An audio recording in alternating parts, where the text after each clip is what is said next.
Know that it's going to be hard, but it's going to be the most thrilling thing you've ever done. What would you say your number one and biggest tip is for them? We've totally cut our Facebook ads. Great recognition, by the way. If you were to dissect my brain right now, you would see a sponge. I feel like there should be some music in the background.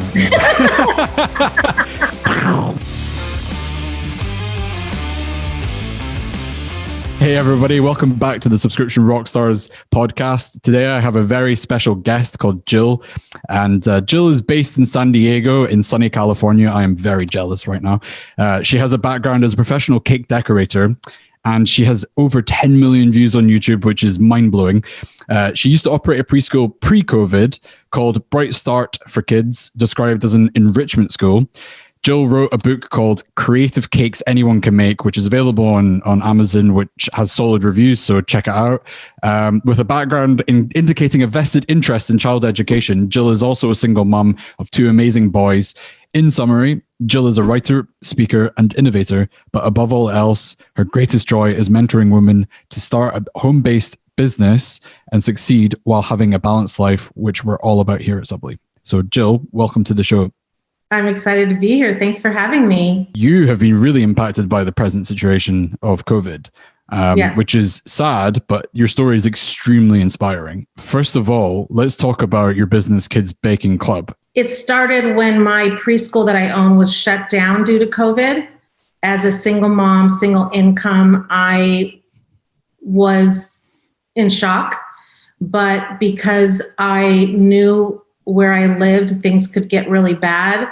I said, I have to pivot. I have to do something. I had an idea about a year before about taking all of my recipes and lessons that I've been teaching kids and decorating for the last 15 years and putting them into a baking kit and help the parents, because my thought was, gosh, these parents have their kids home now. What are they going to do? They can't keep learning digitally. They're going to go crazy. And I'm all about hands-on learning, kinesthetic learning. And that's where it started. And now it's just been amazing. I guess you could say, although one door closed, another one opened very, very quickly and suddenly. And that's really unfortunate and sad, but I'm just so excited and energized by the fact that you just took this negative situation and turned it into an absolute positive. I mean, you're an absolute warrior. It's amazing. I think it's very inspiring. So how did you approach the pivot? Were there particular steps that you took? Well, right away, I thought, I'm going to create a business proposal. I'm going to put it on a PowerPoint presentation and put all of my ideas, put a lot of visuals, because a lot of my family are visual learners, and just throw it out and just think if anybody is interested in supporting me, either financially or just encouraging me and saying, hey, this might be a good thing. That was the first thing that I did. While I was doing that and waiting for responses to come back, I was designing. I designed a whole entire year of baking kits. We are a monthly kit. And I just got so excited. Like, oh my gosh, these different themes. Kids learn very theme-based. I call it the hallmark themes of learning. And I just went to town, and that's how I got started. And then the responses started to come in with like, wow, this really could be something, Jill. And another thing was, I was realizing if I didn't do anything, I'd be starving. And facts. Or living on an island fishing for myself. I just didn't know. It sounds like it was a necessity, obviously, but you know, I think you've just managed to combine the best of all these different factors, like what you're passionate about, the necessity aspect of it, and then also, you know, you've also taken your strongest skills and combined it into this new business, which you've just created. The pivot took 2 months, I think. Is that correct? Yeah, we got started and we launched in 2 months. That's insane. So my son Nick is just. There's just no way we would be where we are if it wasn't for him and his business partner, Greg. There's just no way. I mean, you can take a great idea, but you've got to make it so appealing to people, and his branding strategy. And I've learned so much from just that, of that you can have these great products, and there's so many great products. But if you have no way of showing it to people and getting them excited, then it's just not going to go anywhere.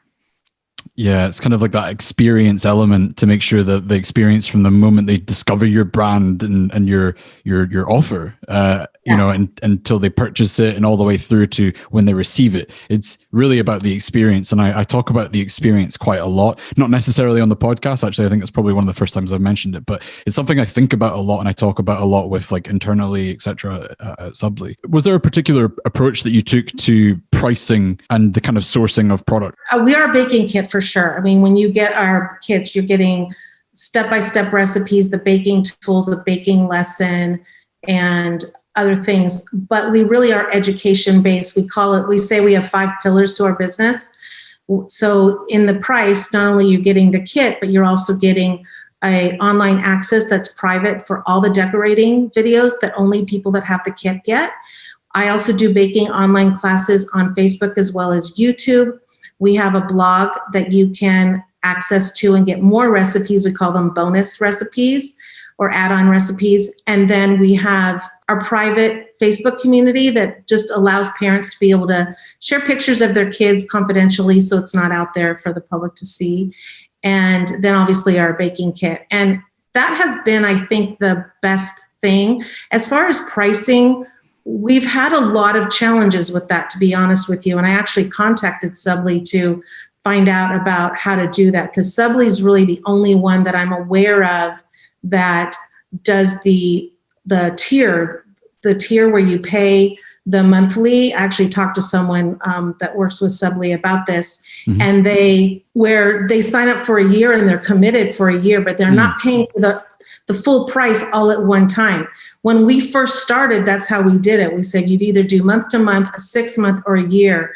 And we just saw that we were only getting month to month, and our churn rate is about 4 to 5 months. Now that we're in it, 5 months, we're seeing that churn rate. With the new pricing tier where you can get it for a year and they're committed, boy, it just drops the price so much, because we know now that we're going to profit better if they pay less, because they're in there for the long run. And then we get to build that fan base.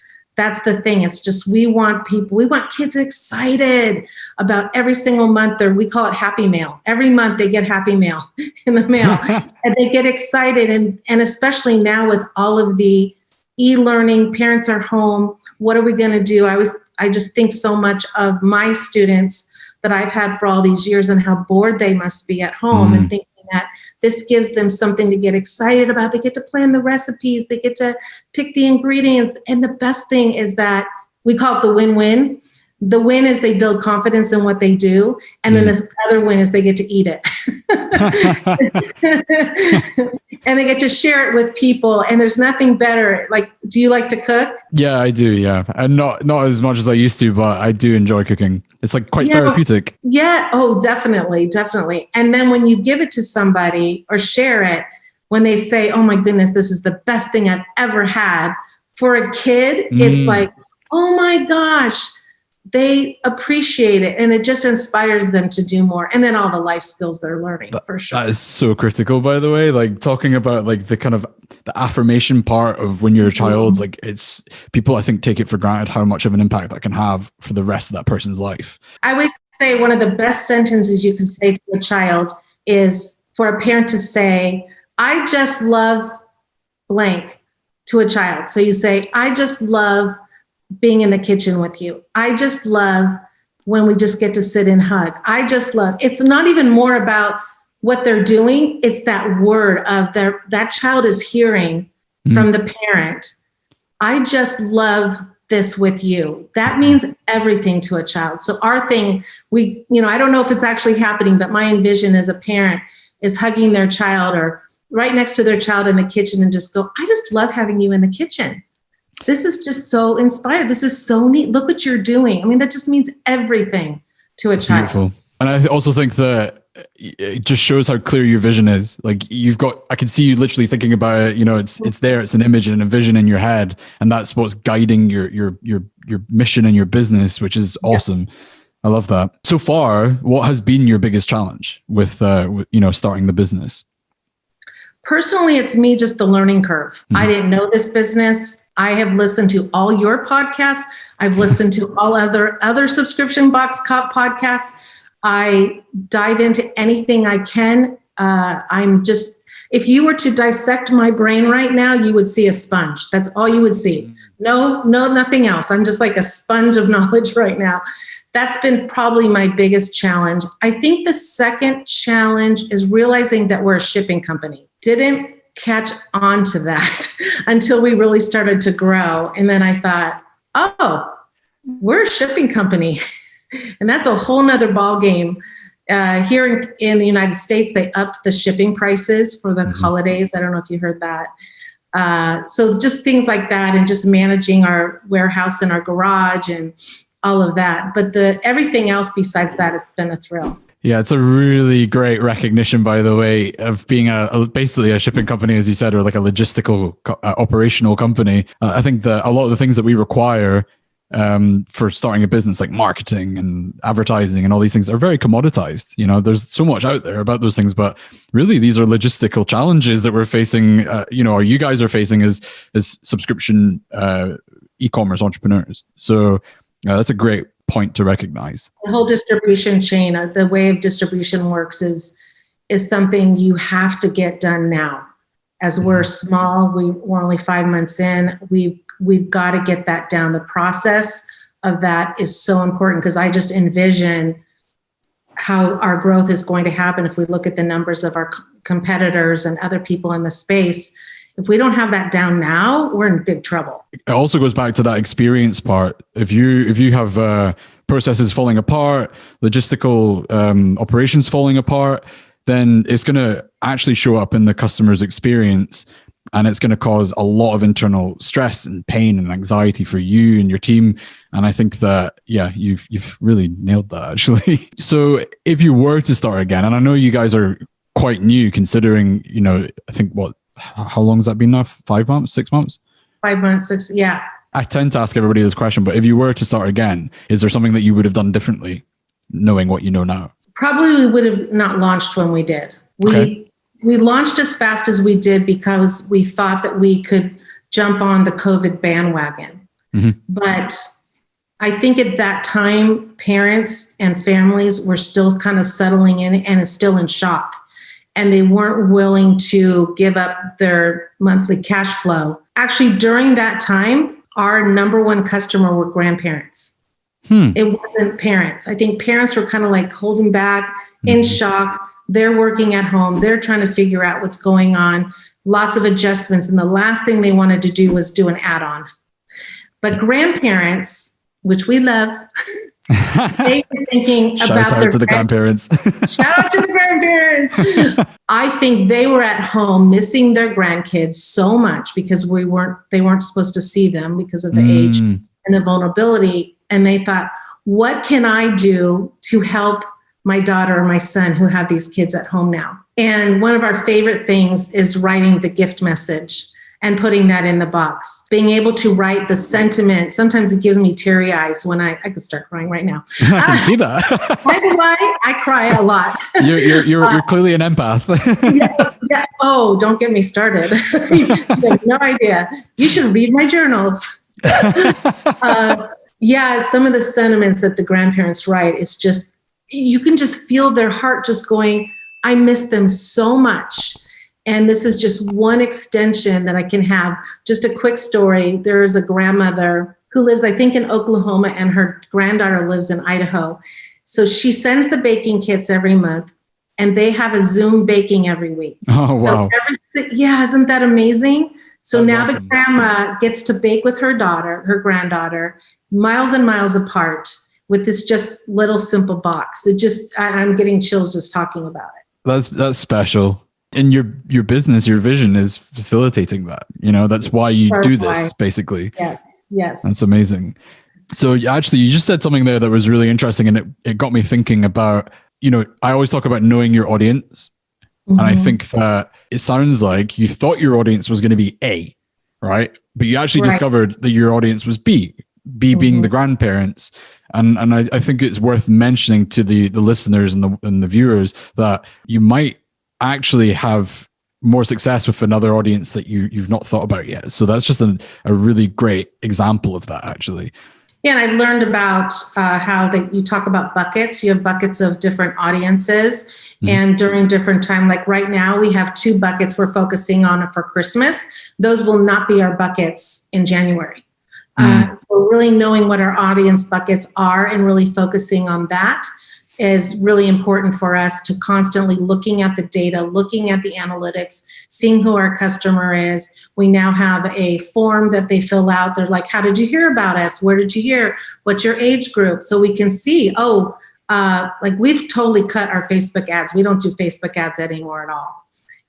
We realized that where we were getting our customers were on our Google ads, Pinterest, and YouTube. That's where we are getting our customers. And we're starting, is word of mouth. That's when the magic happens. Takes time. Yeah, that takes time, because on the form it says friend or relative. And when we see that and they live 800 miles away from us, I'm like, oh, they're not my friend. They're someone else's friend or someone else's friend or relative. And I'm like, yes, that's the best part, word of mouth.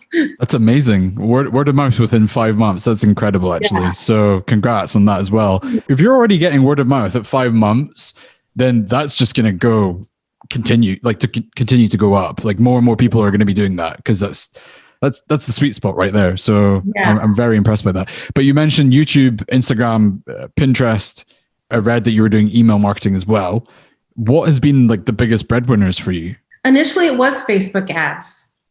But we've seen during the election, it was like crickets. And we just thought, why are we spending money when people are just scroll? I mean, there was just so much. I don't know how it was for you in Scotland, but here in the United States, it was just data, total data dump.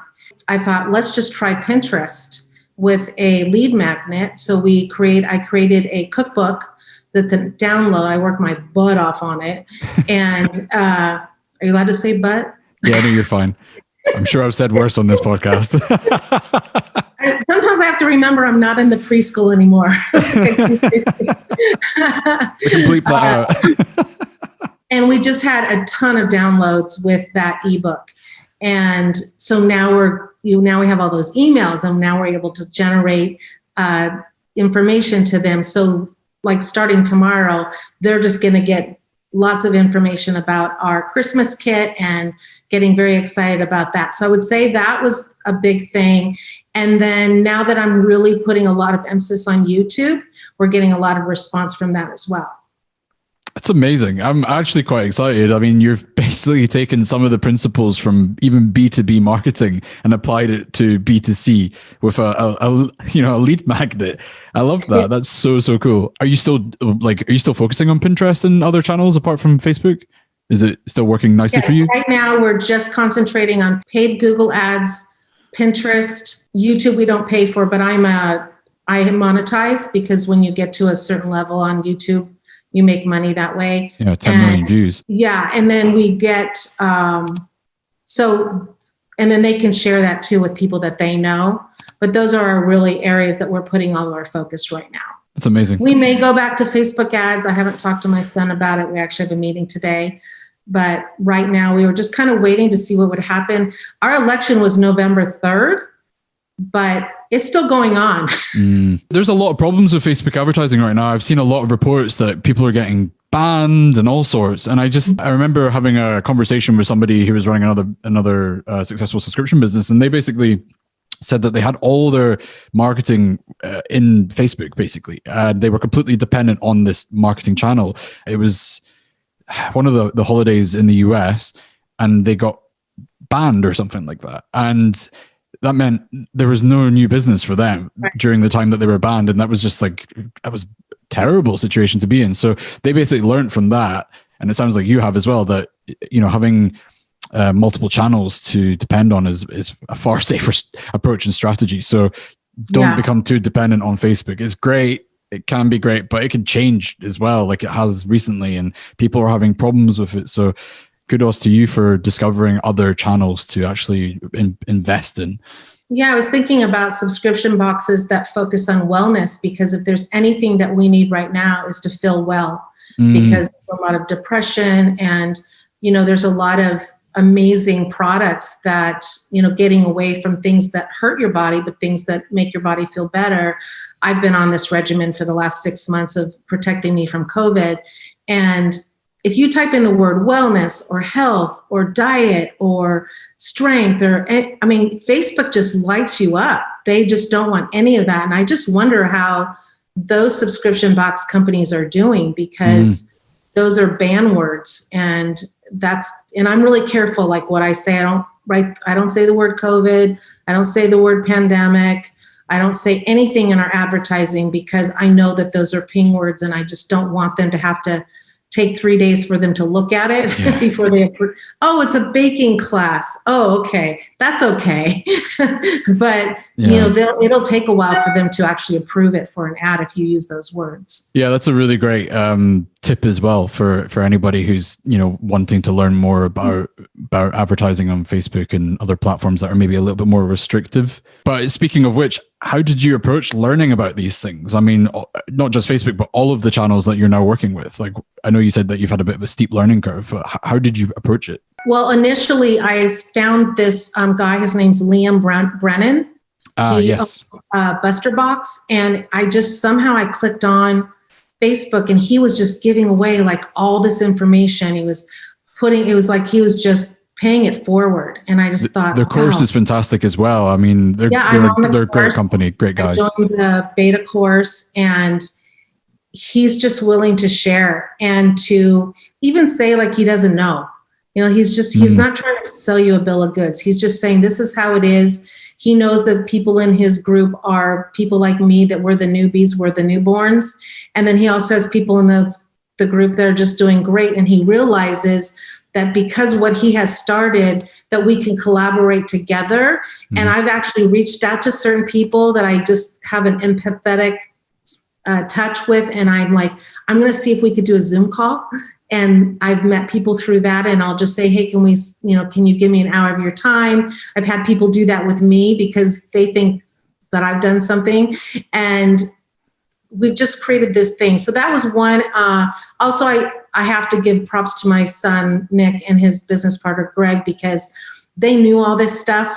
They have other companies that they own, and they do all this data analytics, Facebook ads, Google ads. And I've just been learning basically through them. I'm really pleased to hear that you found like Liam and their course like useful. It sounds like the knowledge that they're sharing clearly works as well. I mean, we're having this conversation right now, and I'm actually blown away with how much you've learned in the last 5 months. So I guess to the listeners and viewers as well, like check out the course from Liam Brennan from Buster Box. Really good.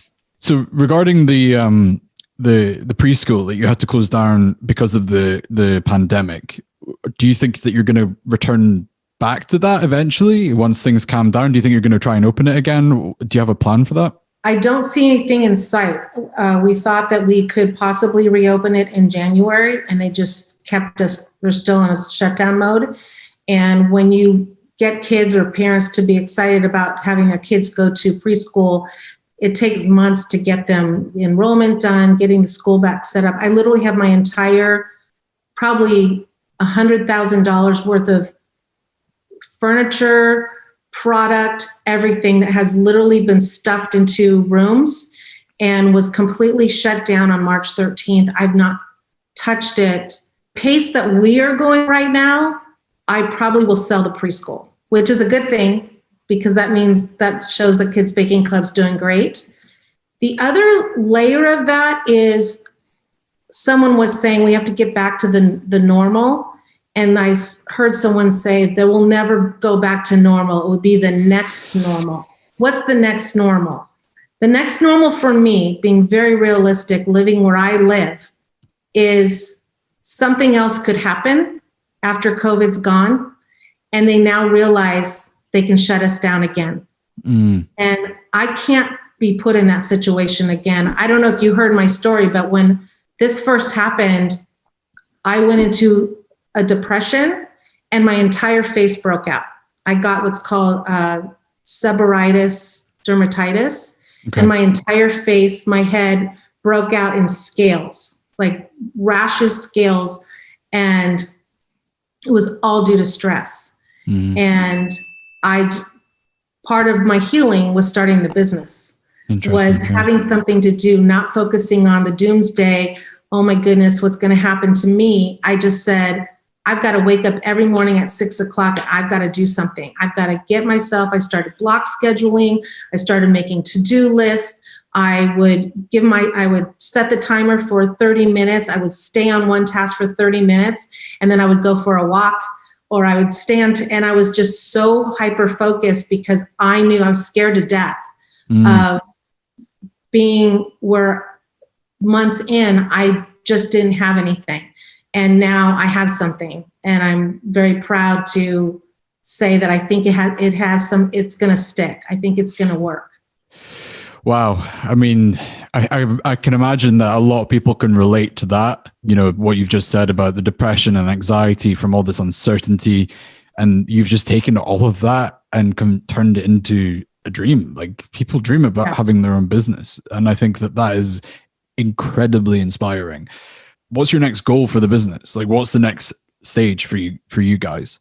I think is just to complete a year, get the year intact, learn as much as we can. And if you were to ask my son, he's got a lot of ideas. One of them is an app where parents could come on the app, or even kids could come on the app, share their photos, get more stuff, interact. And then we would give them lots more information and ways to do things, but where they can change the recipe, the ingredients, and especially if they have dietary modifications, they can find easy ways to change that and just make it fun too and engaging for the kids. We want to be a resource to parents because we want to give them and teach them that hands-on learning is so important. And I think if you were to ask me, I would probably be more focused on that, of really helping parents realize that kids do need to be engaged. They really do need to build their confidence. And there's certain ways that we can do that, whether it's in the kitchen or wherever, but that's really kind of my happy spot, is to create the kits with that in mind. We are a baking kit. We provide recipes, that's for sure. But my vision is everything that's happening while they're making it. When you're an educator, you never think about the end product, especially in preschool. I don't know if you have kids, but you know, parents pick up their kids and they see this thing in their backpack and they're like, what is that? Because it doesn't look like really much of anything, because they didn't finish it exactly the way the product or the way we showed them. But that's okay. What's important was the process of learning to get to that part. And that's where I've come in. I realized that the recipe or the picture that they see is something that I decorated, I made, and it probably looks really pretty, and I photoshopped it and looks really great. But it's really the process of learning that they had before the end product. And that's what we are focusing on. You could say the same for starting a business. When you were saying that there, it made me think about the first version of Subbly. Yes. And that's probably how a lot of people felt like, what is this? But I went through the process of learning to get to that point, to then iterate and learn further from there, you know, because it's the learning curve gets steeper, but you get faster as well the more you go through that process, I think. So for anyone who's considering starting a business, what would you say your number one and biggest tip is for them? Know that it's going to be hard, but it's going to be the most thrilling thing you've ever done, especially if it's something that you're really, really excited about and want to share with other people. I think that's probably the number one as well. You just have to kind of take a bit of a leap of faith and know that it will be hard. I always say owning your own business, it's so thrilling because you get to pick which 16 hours a day you get to work. Yep, exactly. But it's true. So I took a look at your blog and your Instagram, and by the way, it looks amazing. And I do not recommend that you look at it when you've got an empty stomach. It looks incredible. Like I was like, oh my goodness, this is not a good idea, but I couldn't stop looking as well. It looks fantastic. So, do you have any favorite recipes that you want to mention? I always say whatever my grandma taught me. I was a little girl when my grandma would come and visit She's actually adopted at 5 years old. She was brought on a ship, her and her brother, from Italy, and was brought to Ellis Island. She was adopted by an Italian family, and her new mother taught her how to bake. And Wow. since they lived in New York when it was very, very cold, they would come, her and my grandfather would come and stay with us for about a month or 2 months every spring. Mm-hmm. And I would just sit and look like this on the counter, just watch. None of the other kids in the family cared. They were all outside. I learned how to make gnocchi, biscotti, homemade pastas, oh my goodness, what we call anise bread, which we call our grandma bread, how to make a perfect pie crust, how to make sauce. And those are all my favorite recipes. But probably my favorite one is she used to make a recipe called eggplant parmesan. And that's, I could make that with my eyes closed. No, I'm definitely starving. It's it's a little late here. As you can see, it's dark. Yeah. So I've not had my dinner yet. So thanks for that.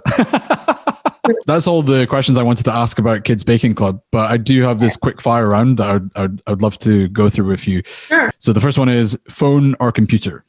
Computer. Is there a reason for that? I type really fast. Okay. What's the number one book that you'd recommend? I'm reading a really good book right now called Clockwork. But when I was first launching the business, I read a book called The Story Brand, Building the Story Brand. I read a lot, but those are kind of the sneak books that I've been reading lately. Are there any particular businesses that excite you right now? I don't know. I really don't know the answer to that question. No worries. I look at so many businesses and I just think they're all amazing. I actually think that's quite a difficult one because I'm the same as you. I'm like, there's so many to choose from.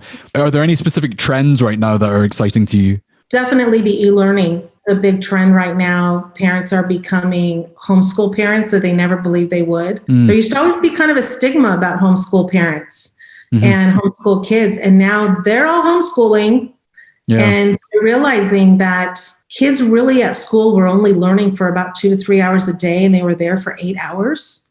And now parents are realizing I could do this at home. So I think e-learning is like a big trend right now. It's interesting hearing that from your perspective because that's you live for education and that's so it's an interesting perspective.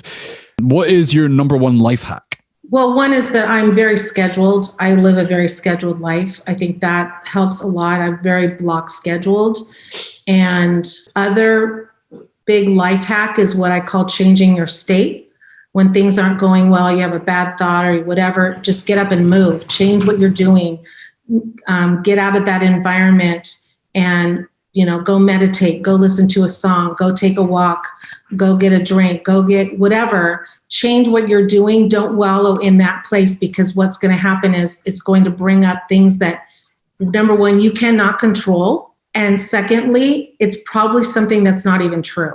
It comes from an old belief that you have that, I'm always going to fail at this, or this isn't going to work, or, I just hated that phone call and I'm just going to sit here and think about it. No, get up, move, get away and get back to what you were doing, but clear your mind and then get back. I love that. I mean, that's a life skill and a life hack. I guess I kind of know the answer to this, but why did you get into business? I've always been into business. I've always been an entrepreneur. I started a catering company when I was 17. Wow. I've always not loved the whole 9-to-5 thing. It was just never. My father's an entrepreneur and it just was something in my blood. And I've always thought of businesses. I dream of businesses all the time. And the last one is, what is your superpower? My superpower is to inspire women to live out their dreams in life and in their career. I feel like there should be some music in the background right now. Yeah. Well, that is a superpower. That's amazing. I have to say, you are a massive inspiration. Thank you so much for joining on the podcast. Thank you. It's so great to meet you. I'm really excited to share everything that you've just shared with me. So thank you. And is there it's funny how when you're in this business and you're thinking of you're in the subscription box business and you start seeing names and your name comes across all the time. Oh, you need to talk to Stefan Curry. Oh, you need to talk to Stefan. Oh, you need to, and on Sub Summit and on Subta and everything. I'm like, oh my gosh, I know who that person is. And now I actually got to meet you. Yeah, it is quite an intimate industry, but it's actually quite a big one as well. It's quite interesting. But yeah, I'm glad we got to connect. And where can people find you? Just go to kidsbakingclub.com. And if you want to email me personally, just go to jill@kidsbakingclub.com. Boom. There we go. Make sure you reach out to Jill and say hello to her. So thanks for listening, guys. That's the end of this episode.